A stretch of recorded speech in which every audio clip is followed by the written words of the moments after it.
Au nom du ministre de la Justice et de la Sécurité publique, le docteur Patrick Pellissier, je vous présente mes salutations.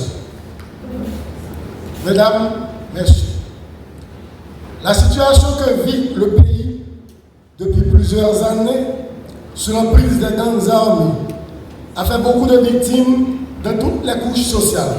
Parmi elles, les femmes et les filles sont sujettes à une attention particulière parce qu'elles subissent les violences dans leur corps, dans leur chair, contre leur volonté. Et les séquelles sont difficilement surmontables.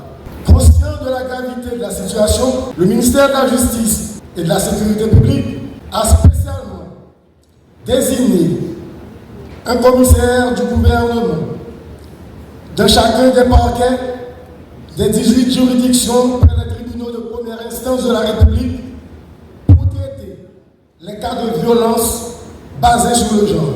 Au niveau de la police nationale, il existe une cellule de chaque commissariat pour recevoir ces cas. Tout ceci pour souligner à votre attention de la prise de conscience de l'importance de ce fléau. Il faut aussi souligner que le 16 avril 2025 a été publié dans le Moniteur un décret pris en Conseil des ministres le 14 avril de la même année, créant un pôle judiciaire spécialisé pour les crimes de masse, donc plus précisément les violences graves et les violences sexuelles. Par ce décret, les magistrats sont mieux armés pour combattre ce fléau et les victimes ont plus de chances de voir leur dossier pris en charge avec célérité.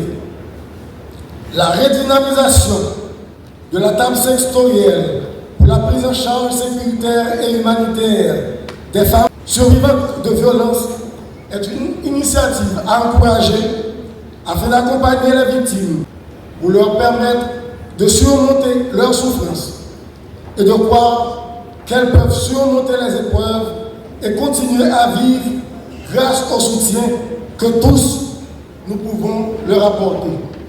Documenter ça sur Gadea, dis-nous on bagaille. Il dit nous que nous ne pas doués être abgadés. Nous avons un travail pour faire. Et après de toute femme pour y porter plainte parce que nous doit de justice. Nous sommes maman, nous sommes seuls. Merci. Mon Dieu, donne-moi la sérénité d'accepter les choses que je ne peux changer, le pouvoir de changer les choses que je peux et la sagesse d'en connaître la différence. Je suis honorée de vous accueillir à cet atelier interinstitutionnel de 3 jours consacré à la coordination des réponses aux survivants de violences basées sur le genre. La redynamisation de la table sectorielle VBG constitue un instrument stratégique indispensable pour renforcer la coopération entre les secteurs de la santé, de la justice, de la sécurité publique, des affaires sociales et de l'action humanitaire.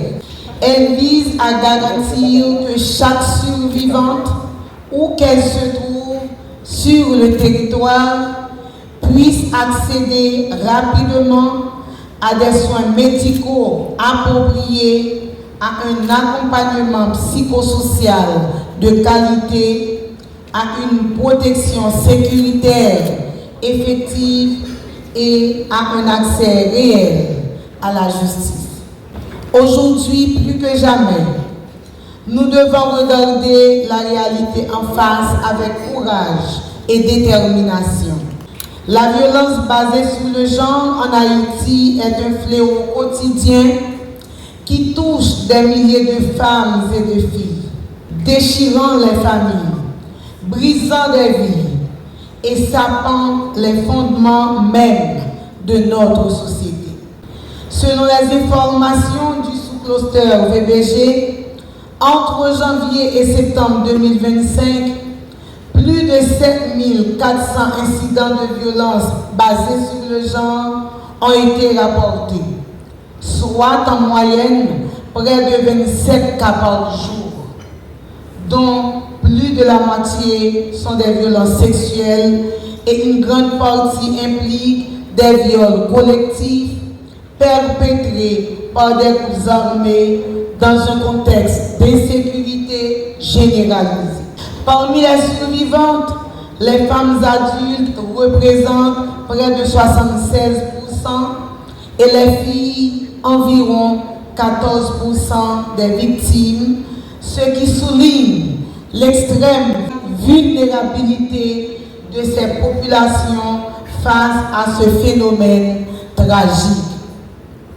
Chers partenaires institutionnels, ces chiffres sont le reflet d'un échec collectif si nous ne réagissons pas avec une réponse institutionnelle coordonnée, capable de protéger efficacement, d'accompagner dignement et de prévenir durablement chaque forme de violence faite aux femmes et aux filles.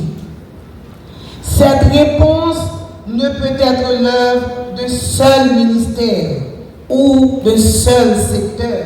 Elle exige l'engagement déterminé de l'ensemble des institutions de l'État, des partenaires nationaux et internationaux, de la société civile, ainsi que chaque citoyenne et chaque citoyen. C'est pourquoi notre action aujourd'hui doit être ancrée dans une coordination renforcée, des mécanismes opérationnels et des résultats concrets qui transformeront ces engagements en changements réels, visibles et mesurables pour toutes les survivantes. Mais elle doit aussi s'ancrer dans nos engagements juridiques et politiques. À cet égard, je veux insister sur la Convention de Belém do Pará, instrument majeur qui fonde notre responsabilité. Cette convention nous rappelle que la violence basée sur le genre n'est ni une fatalité culturelle, ni une affaire privée. C'est une violation de droits humains. En la ratifiant, Haïti s'est engagé à agir avec diligence pour prévenir les violences, protéger les survivants, poursuivre les auteurs et mettre en place des politiques publiques plus efficaces. N'a permettre son petit sorti dans le discours là pour me parler à Kem. Je pense que